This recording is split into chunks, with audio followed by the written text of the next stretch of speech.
từ gió mong cho tài xế.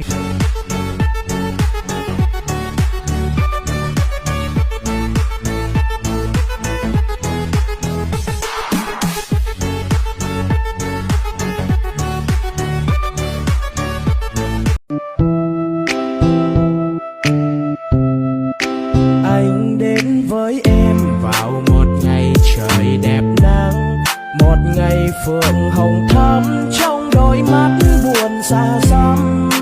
Phượng hay bâng khuâng tưởng chừng như cô đơn, nên khi chiều xuống thấy vẫn vương trong tâm hồn.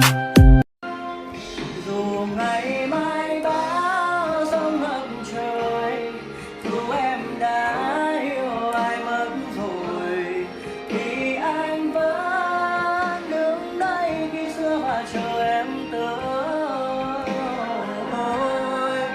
Xin em đừng khóc nước mắt nhạt nhòa đôi mi, anh sẽ vẫn tiếc vẫn nhớ em đi.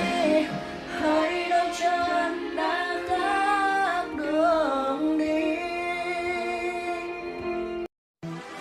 我曾经等过你，因为我也相信你说的万水千山细水长流。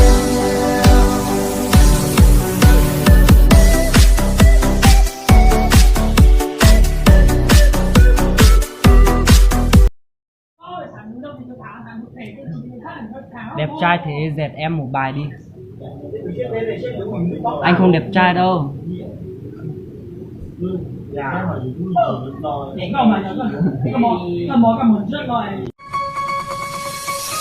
再用怒攻暴力家，再给路越老爹家，再给高点故事路，老路堵你只心掉，撒开张了。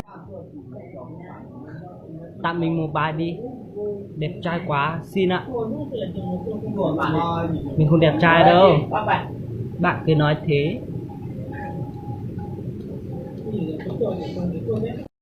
Chỉ tôi yêu là chỉ dòng trâu, thà chỉ tao lôi chân say nhỏ, cũng một bỏ chân say dòng câu, sáng một sau kết sáng một thả, làm say trả luật chỉ nhẹ yêu, dậy yêu. Chỉ tôi yêu là chỉ dòng trâu, thà chỉ tao lôi chân say nhỏ, cũng một bỏ chân say dòng câu, sáng một sau kết sáng một thả, làm say trả luật chỉ nhẹ yêu, dậy yêu.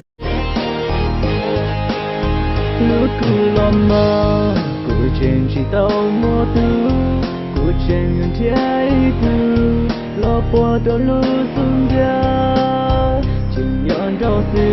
Nếu ai lướt tới video này thì hãy cho tôi xin hỏi rằng câu nói nào khiến bạn tổn thương nhất?